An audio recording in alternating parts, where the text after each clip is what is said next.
So I heard you like Appliancers, and I hear you keep losing at locals. Well, I'm here to fix that. Hi guys, Venom here, and today I've got a Appliancer deck profile for you. I can't really say how good it is. I haven't really tested it in that high of tournaments right now. I do believe it's good enough to get you a win at locals, at the very least. I do believe this is the best way to play Appliancers if you're trying to play them competitively. There are some kind of expensive cards in here, so if I will give you some budget options when we get to them. But before the deck profile, I do have some news. I will be returning to streaming, because I haven't done that consistently in a while. I'm going to make a stream schedule, that I will stick to, and I will upload more consistently on YouTube as well. And I actually decided to make a community Discord for basically my subscribers.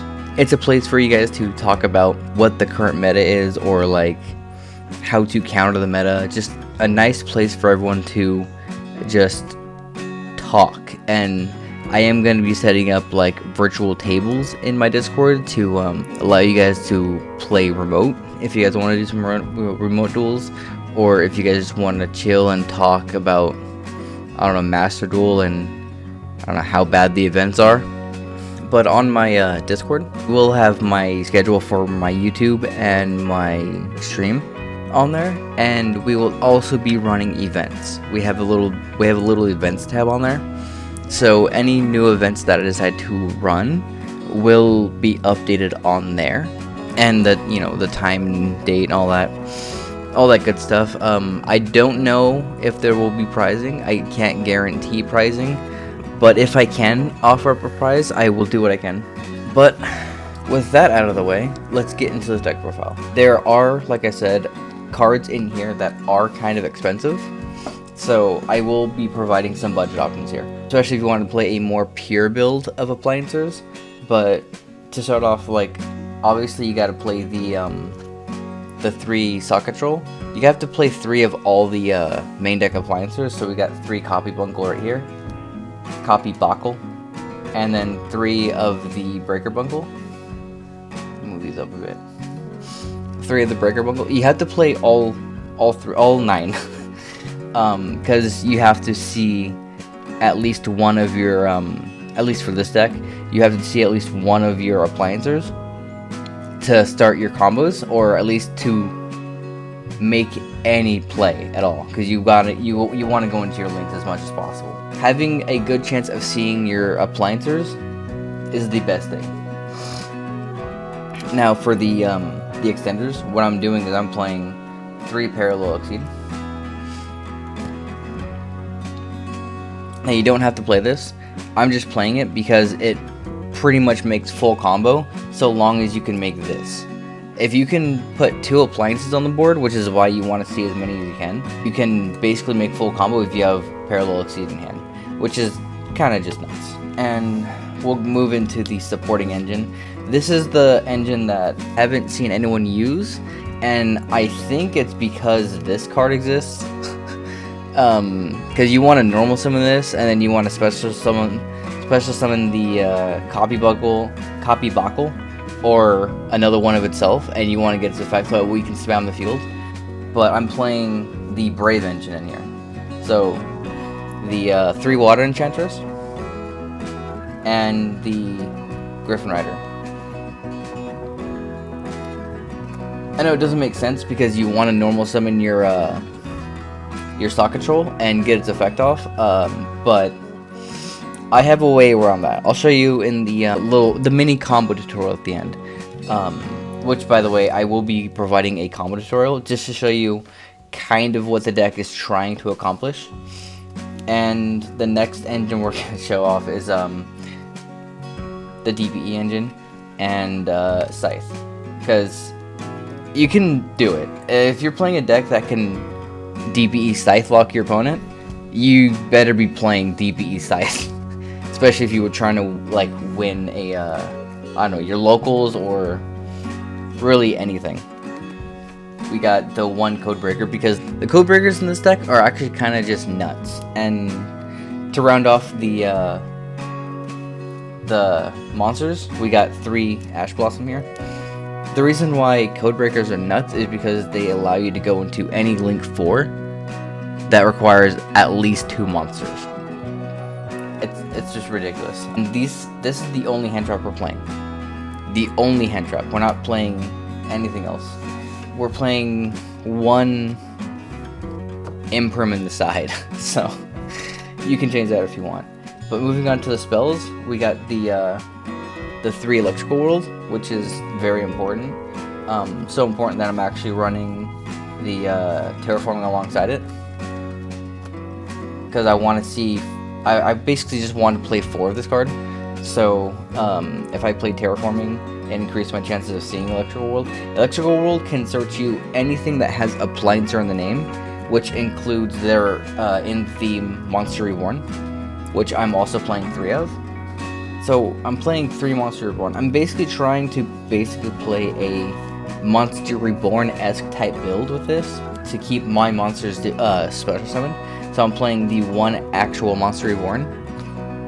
And I feel like if you want to play the Brave Engine, you have to keep your cards special summoned as much as possible. That's why I'm playing it this way. And then we have the Brave Engine cards, the 3 Rite of Aramasir,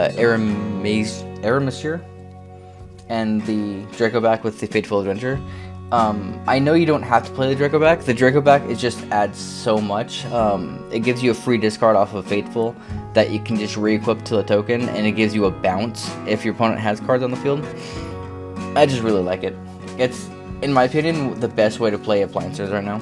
And then we got the one-off spells. We got Diffusion Destiny, because I only play 1. I only have 1, but even if I had multiple, I would still only play 1. I personally don't like it at more than 1. We got 1-for-1, Foolish Burial, and Called by the Grave. Called by the Grave because we're basically a combo deck, and we want to see our combo as much as possible. I don't want to say we die to Lancia or Ash or Droll or anything like that.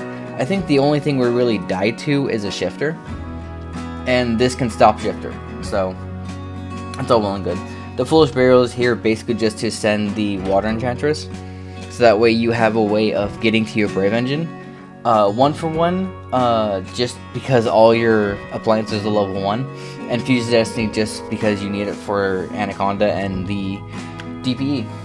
But if you wanted to play a more budget-friendly, more like pure engine, you can take out the Adventure Engine, and you can play your Machine Dupes, because Machine Dupe is just really good. It basically does what Brave Engine wants to do, as in like gets you a whole bunch of free advantages, like a whole bunch of free monsters.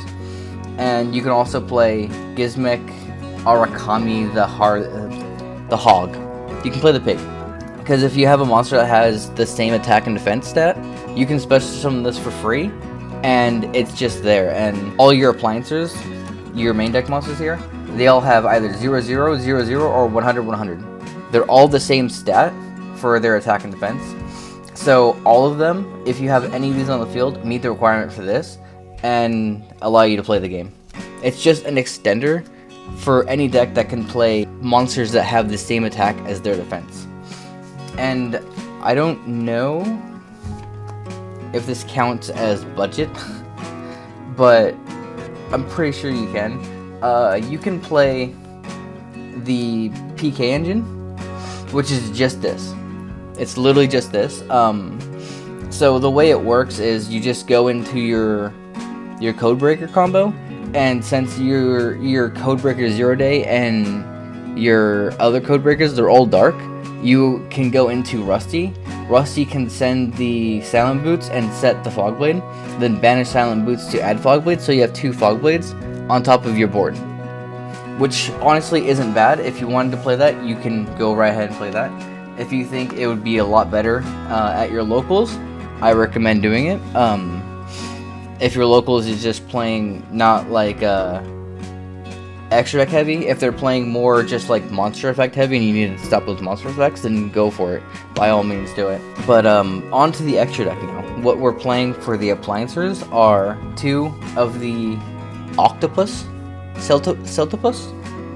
We're playing 2 Celtopus because that's the best Link 2 you can play, and it's their only Link 2.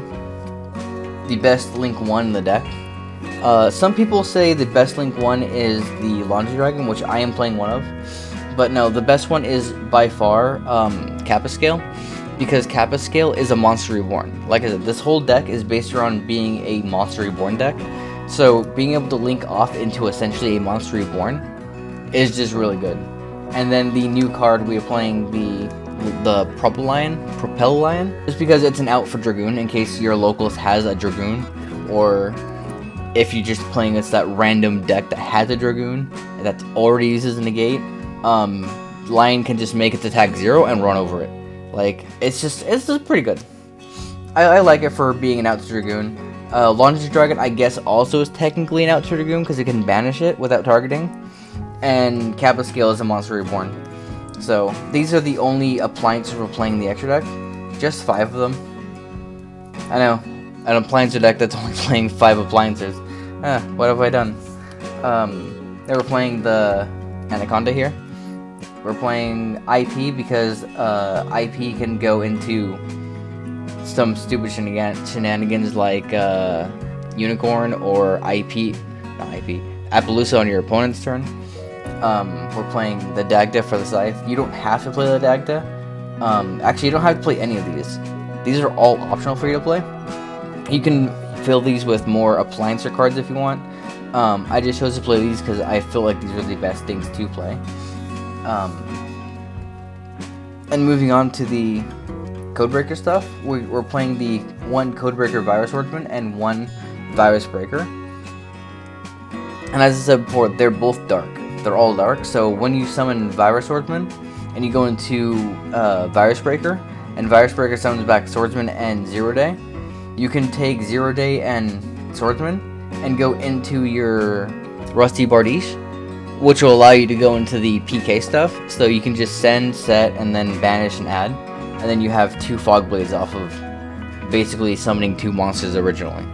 And then you can still combo off from there. You can make an Appaloosa on top of your 2 Fog Blades, and you're going to have a 4 monster negates on the field, which honestly is still pretty good. And then we're going with Unicorn, because I'm playing IP, so pair it with the Unicorn is why not, it's pretty good. Appaloosa as a pretty good Link 4. Access Code, again, a pretty good Link 4. That can also steal games, assuming you're, you know how to play it. Griffin, because Griffin's also pretty good. It's a mini Floodgate. If your opponent has any monsters that are special summoned, they can't activate their effects unless they're linked. So if you don't give your opponent a link arrow, like how Griffin points up, or X-Code points up, or Appaloosa points up, if you don't give them that arrow, then Griffin is basically a Floodgate. And I'll show you a combo later on that actually doesn't give them an arrow, and one combo that does give them an arrow, but I don't think it matters because you have a bunch of negates anyway. And then the one non-link is DP, because we're playing a deck that wants to DP Scythe Lock, so gotta have the DP. And for the side deck, I'm basically just running 2 Dark Ruler. The Dark Rulers are here basically just because, like, if you're going second, which you most likely will be after they see your turn 1 board, that allows me to break boards and set up my own board. And speaking of breaking boards, we got Pink right here. And the other cards that are in my side, other than obviously the 2 Lanceys, which hurts a lot of decks, and the 3 Veilers, are basically all crossout targets with 3 crossouts. I didn't really know what exactly to put in as a crossout target, because I don't see any hand trap really hurting Appliancers that bad with the Brave Engine in it. So I'm running 3 crossout, and the 4 targets I'm playing as my crossout targets are Nib, because I've actually lost games where my Appliancer deck got nibbed, but that was before I played the Brave Engine, the Adventure Token, which honestly is like an anti-nib engine. But yeah, I got the nib here. Droplet in case your opponent, you know, can droplet your board. If you've seen them play droplets, you just side in droplets with cross out. You just cross out the droplet. It's as simple as that. Shifter, because you want stuff to hit grave. If it's banished, you can't get it back. And imperm. Those are my crossout targets for crossout, and that's my side deck. Alright, now to show you kind of a mini combo here. For this combo, you'll need any way of getting to your right of Aramesir, the electrical world, because that's just a really broken card, and either your copy buckle or your stock control. Either one of these, with those two cards, it doesn't matter, because you're going to be searching the missing piece anyway, off of the field spell. So this is basically just essentially a 3-card combo, which can go off in different ways depending on your hand. But this is the basic way you want to set up your board, though. So you would go with this, activate your Right of Aramesir, summon your token, which I like using the Ice Barrier token because it kind of, I don't know, this looks all watery and stuff, so I was like, Ice Barrier, you know, it looks nice. So you do that, and then you go and grab your Fateful Adventure right from the deck, and then you activate your Electrical World. Then you use the effect to search your copy buckle. It's as simple as that. Then you normal summon your Stock Control, effect of your Fateful Adventure, because you summoned a monster. Grab your Draco back. Then you go effect, and then you search for your Wandering Griffin Rider, and then you discard the Draco back. The Draco back in grave will activate its effect, equipped to the token. I'm just gonna put it right below the token. You can put it anywhere, just so you know it's equipped to the token. And then here, what you would normally want to do is you're gonna go effect, and you're gonna summon your Griffin Rider, protected from Nib. But normally, what you would want to do here is go copy buckle, target your Stock Control, and summon it, and trigger the effect of Stock Control. But right now you can't because it's normal summoned and you used your right. So the way you can get around this is very simple. You just link it off for, like I said, the best link 1 in the deck, your Kappa. And then you go effective Kappa, tribute itself, summon your Stock Control. So now your Stock Control is a special summoned monster. And then you go effect of your copy buckle, target your Stock Control, summon, and then effect, since this thing gains the Stock Control's name, you can trigger the effect of your Stock Control. You can go and summon from your deck another Stock Control, and then using your Stock Control and your copy buckle, you want to link them off for your link 2, right there, and then trigger the effect of the Electrical World. Target your Stock Control, put it back in hand, and then trigger the effect of your Stock Control in hand, special summon itself, and then link these two off, both your Stock Controls that you have on the field, because this only requires two effect monsters. Your Virus Swordsman, and since Virus Swordsman is summoned code-linked, you can special summon a Codebreaker monster from your hand, deck, or graveyard to a zone that a link monster points to. And since Octopus points down and bottom left, that gives you a co-link and a zone to summon to. So you're going to go through your deck, and you're going to find your 0 day and summon your 0 day. And then your 0 day and your Swordsman, you link them both off for your Virus Berserker. And then you trigger the effect of Virus Berserker, which can summon back 2. So you go effect, you summon back your 0 day and your Virus Swordsman. One of them is going to get summoned to this zone, and the other one's going to get summoned to this zone, since they are both pointing to one zone. So you can choose where you want each of them. At this point, I don't know if it matters where you summon them, but I typically just summon them like this. I think there is a reason for you to not summon them this way and just swap the way you summon them, but for right now, I do not know. But here is where you could like deviate. What you could do is you can link these two off for your Rusty if you wanted to play the Rusty route, and then Rusty will go ahead and send this, set that, and then you'll banish this and add this, which is how that will work. And then you can link these two off for whatever you want, or you can make the Appaloosa whatever. But if you didn't want to play that, one thing you can do here is these two. What I like to do, link these two off for a 2-mat Appaloosa, right here. And then link these two off for Griffin. The reason I like doing it that way is, grab the dice, is your Appaloosa has 2 monster negates on it, and you have the 1 Omni negate from your Griffin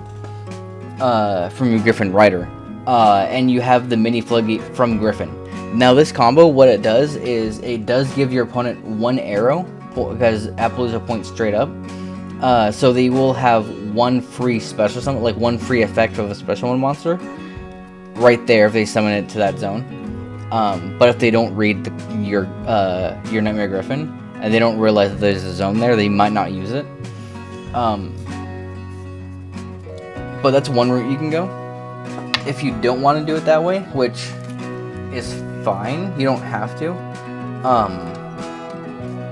Let me just bring the cards back real quick. So we got that there, that there, that there, that there.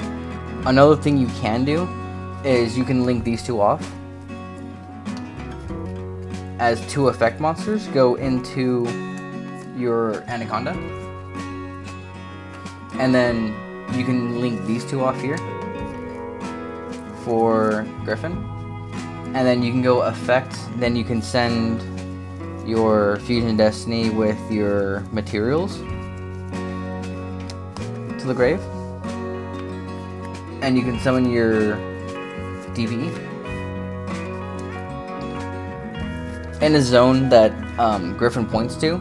So with this combo here, you get the Griffin floodgate, and you get the Anaconda. You get your opponent doesn't have a free zone because Anaconda points to these zones.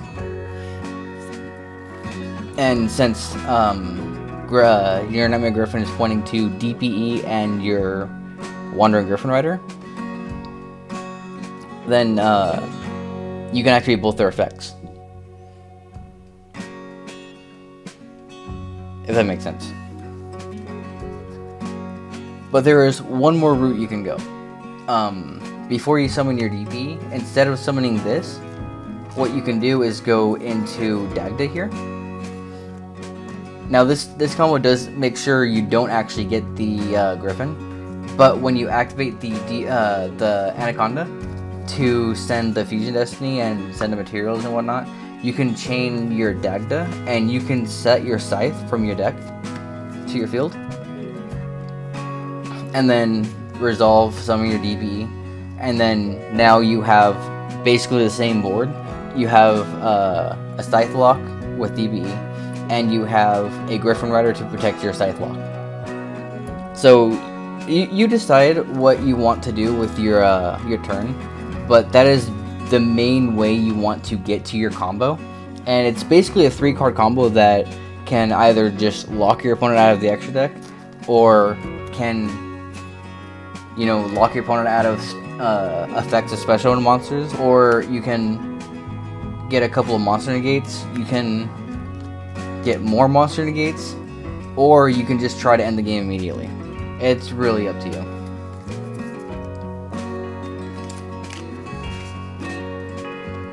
If you want to see the consistency of this deck, the next video I upload will in fact be the test hands video. So you can see the test hands and how well the deck actually does play. But for now, that has been my Appliancer deck profile featuring Brave, Adventure, whatever. A couple of budget options for you to play if you wanted to play those. But anyway, I will leave a link to my my Discord in the description. I will see you guys later. That is all from me. Phantom out. Bye.